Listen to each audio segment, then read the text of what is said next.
Здравствуйте, позвольте представиться, меня зовут Никитин Виктор Викторович, я ученик 8 класса Милюнской средней общеобразовательной школы номер 2, Усть-Алданского района. Руководитель Стрелбацкая Ирина Петровна, учитель географии, научный консультант Гоголева Прасковья Алексеевна, кандидат биологических наук, профессор Института естественных наук Северо-Восточного федерального университета. Тема нашего доклада – влияние шума на здоровье человека. Проблема исследования.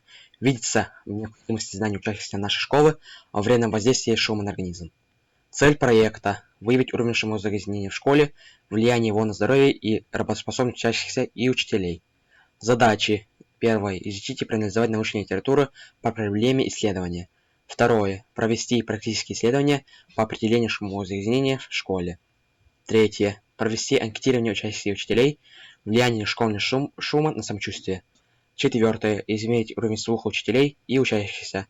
Пятое. Ознакомить школьников и учителей с результатами исследования. Объект исследования – здание школы, обучающихся с 1 по 11 классов. Предмет исследования – уровень шумозагрязнения в школе и его влияние на работоспособность, здоровье учащихся и учителей. Метод исследования – измерение, анкетирование, эксперимент. Гипотеза – уровень шумозагрязнения превышает допустимые нормы и оказывает влияние на работоспособность и здоровье учащихся и учителей. Перед вами виды физического загрязнения. Шум – это комплекс звуков, вызывающий неприятные ощущения или болезненные реакции. Человек способен слышать колебания частотой от 16 до 20 тысяч Гц. На слайде вы видите источник шума и реакции организма на длительное акустическое воздействие. Гигиенические нормы согласно Санпин 2010 года. Определение уровня шума зданий школы во время перемен. В нашей школе обучается 468 учащихся, в первой смене 290 учащихся, во второй смене 177. Измерение шума зданий школы мы проводили с помощью измерителя уровня шума, датчиком звука функции интегрирования, Релион Классик. Измерения делали каждые 9 секунд, трехкратной повторностью в 3 точках, в коридоре 2 точки и в столовой. В течение недели во время большой перемены в 2 сменах. Измеритель уровня шума Релион Классик. Этап работы. На слайде вы видите показатель уровня шума в школе минимальный и максимальный в 3 точках. Графики в 3 точках. Провели анкетирование с целью выявить, какой шум больше всего беспокоит учащихся нашей школы, а также влияет ли данный шум самочувствия и работоспособность учеников. Анкетирование проводилось среди учащихся 6 по 11 классов, всего приняли участие 118 школьников и 36 учителей. Анкета показала, что 73,7% учеников чувствуют себя усталым после уроков. Провели анкетирование среди учителей. Анкета показала, что 77,7% учителей беспокоит крики детей во время перемены. Был составлен рейтинг самых шумных мест в нашей школе по мнению учеников. Вторая смена, 2 по 6 классы 70%, первая смена во время перемен 1 класса 75%, вторая во время перемены во второй смене 55%, во время дискотеки 80%. Провели эксперимент изучения заученных стихотворений при уровне шума от 35 до 95 дБ среди 5 классов. Эксперимент показал, что шум влияет на скорость запоминания стихотворения и прочность, следовательно, на память. Провели эксперимент списывания текста на перемене и во время урока. Уровень шума от 65 до 80 дБ. Высший шум влияет на внимание учеников, мешает сосредоточиться, снижает работоспособность.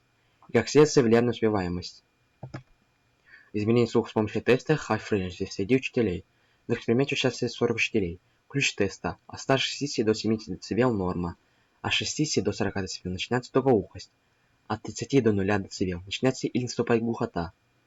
Вывод. Чем дольше работать в школе, тем уровень слуха снижается. Особенный показатель ниже у учителей с начальных классов, учителей гуманитарного цикла.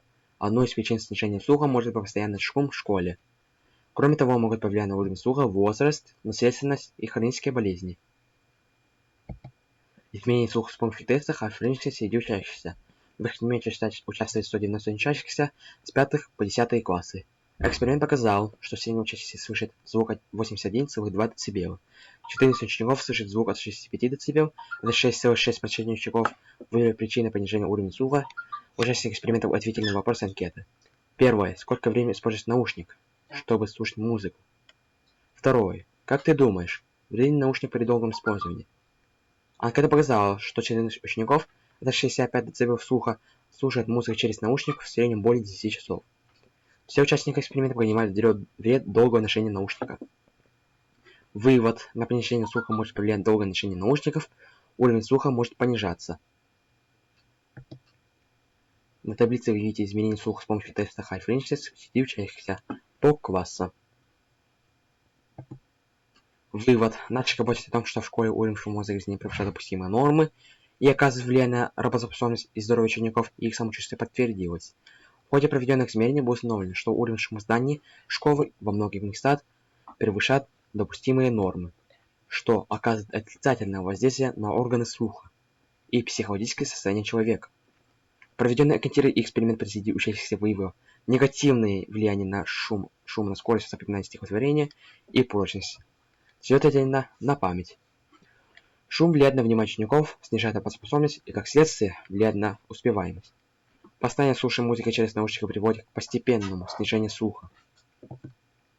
Рекомендации по снижению шума в школе. Первое. На классных часах ознакомить учащихся с научными данными о влиянии шумового загрязнения окружающей среды для живых организмов. Второе. Рекомендовать классам, которые недостаточно озеленены, увеличить количество комнатных растений, так как растения, особенно деревья, являются эффективным поглотителем шума. Третье. Дежурным классом контролирует проведение учащихся и соблюдение тишины в коридорах, на переменах и в школьных столовых. Четвертое. Организовать дежурство учащихся на переменах. Пятое. Надеемся, что ввод новой школы разгрузит скопление детей на переменах. Рекомендации учащимся. Первое. Ограничить ежедневное прослушивание громкой музыки, телевизионных передач, работу за компьютером. Второе. При выполнении шумной работы через каждый час делать 10 минут перерыв или прослушать успокаивающую музыку. Третье. Следить за разговорной речью, не кричать и не повышать голос. Четвертое. Регулярное медицинское исследование. Пятое. Предпочтение отдавать отдыху на природе, а не на дискотеке.